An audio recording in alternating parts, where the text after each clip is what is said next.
The late August sun of 2024 was dipping low, casting a golden haze over the pristine streets of Willow Vale, a gated suburban haven tucked into the gentle slopes of western Colorado. I stood at my kitchen window, sipping coffee, when the sharp pulse of red and blue lights tore through the afternoon's calm, reflecting off the manicured lawns of Pine Crest Meadows.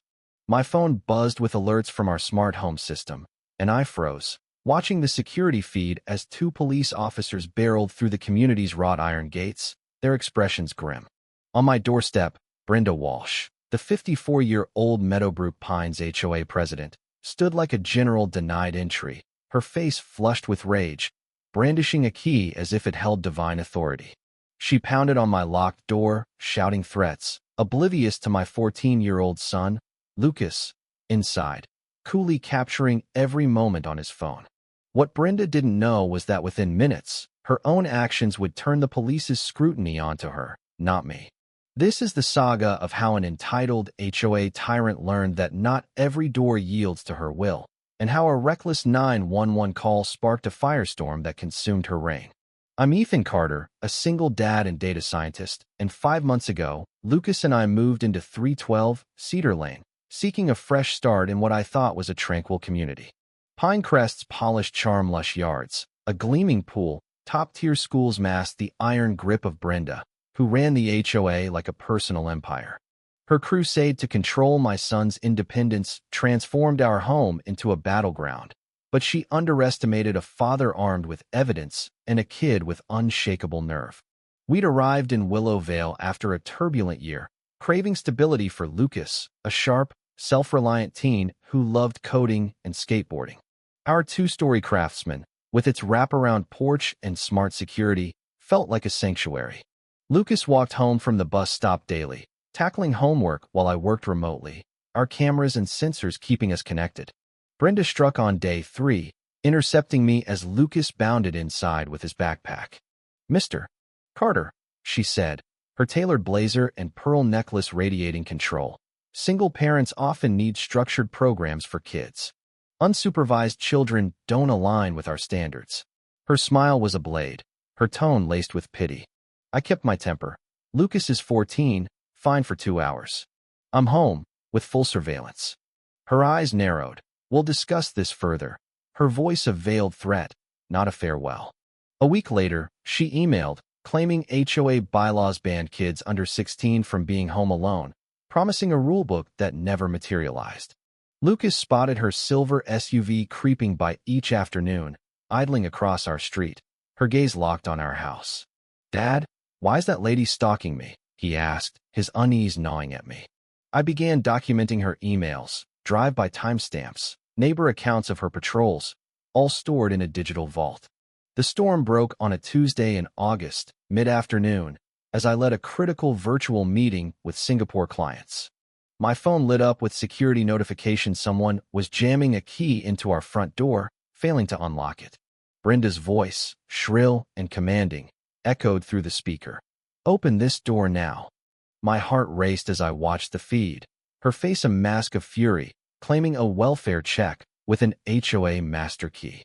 Lucas, steady as a rock, activated our security protocol, locking down the house and recording every angle, just as we'd rehearsed. He called me, voice calm.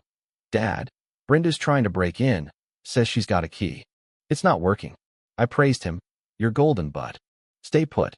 Through the speaker, I boomed, "Brenda, you're trespassing. Leave immediately." Her rage intensified, and I stared, incredulous, as she dialed 911, her voice quivering with staged panic. "There's an abandoned child in danger, possibly injured. I'm HOA president, doing an authorized check." I called 911 myself, clarifying. "An unauthorized woman's attempting to enter my home. My son's safe, doing homework." The dispatcher confirmed units were dispatched. I cut my meeting short, speeding home, anger and fear churning in my gut. Pulling into the driveway, I saw 2 cruisers parked at angles, their lights strobing across the neighbors' lawns. Officers Sarah Monroe and Michael Hayes stood on my porch, their patience visibly thinning as Brenda ranted about child neglect and HOA authority. Lucas, speaking through the video doorbell, assured them, I'm okay, just working on geometry. Brenda pointed at me as I approached. That's the negligent father.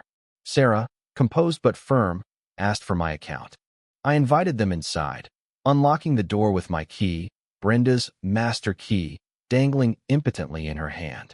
Lucas sat at the dining table, textbooks open, looking unruffled for a kid who'd just faced a near break-in. The officers checked on him food, water, my contact info, then watched my footage on the living room TV. Brenda's 12-minute assault on our lock played out, her voice proclaiming HOA rights. Michael asked, "Where'd you get this key?" Brenda faltered, "From a maintenance visit, for safety." Her lie collapsed when she admitted copying it without permission. I handed over my evidence folder, Brenda's invented rules, surveillance logs, neighbor Ellen Hayes's doorbell clips of Brenda's 25-minute stakeouts. Sarah's tone sharpened. MS. Walsh, false 911 calls, and unauthorized entry are serious offenses. Brenda's bravado crumbled, neighbors clustering at mailboxes, phones out, as her control slipped away. The HOA meeting a week later was a powder keg, the community center overflowing, chairs dragged from storage to seat the crowd drawn by Brenda's fiasco. My lawyer, Clara Ellis, an HOA dispute expert, presented our case with surgical precision: unauthorized key duplication, attempted unlawful entry, harassment, false reporting. She demanded a full audit of HOA key policies, warning of other rogue copies. Board members scrambled to distance themselves. Treasurer Daniel Ellis exposed Brenda's unsanctioned welfare check proposal. Secretary Laura Kim produced minutes rejecting her home entry powers. The no-confidence vote was unanimous, even Brenda's loyalists abandoning her. She rose, chair scraping, voice trembling. "You'll rue this when order collapses." Her heels echoed as she stormed out, neighbors buzzing. Legal consequences crashed down. A $7,000 fine for false reporting, misdemeanor charges for entry, her real estate license revoked.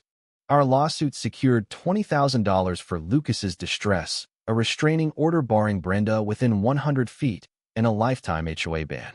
In court, Brenda's tears soaked her silk blouse, her 150 hours of mandated service and probation terms marking her fall from petty despot to public disgrace. The HOA overhauled its bylaws, auditing keys and prioritizing privacy, transparency replacing Brenda's iron rule. Pinecrest thrived, kids biked freely, neighbors chatted at the pool, Lucas skated home unshadowed. His footage, shared with Ellen's consent, went viral, fueling HOA reform debates. Brenda's service-scrubbing park benches drew smirks, her legacy a warning. Lucas's poise under pressure awed me, his video a badge of courage. 7 months later, our porch glowed under a dusk sky, Lucas coding, me analyzing data, neighbors waving. Brenda's shadow lingered, whispers of her meddling in Wyoming, but we stood vigilant, cameras ready, community united. Her attempt to break us forged a stronger Pinecrest, proving even a kid's lens can topple a tyrant's throne. Was Ethan's evidence-driven fight justice or vengeance? Should Brenda's punishment be softened or intensified? Can Pinecrest remain free, or will new Brenda's emerge? Share your thoughts below, hit that like button, and subscribe for stories that demand your stand.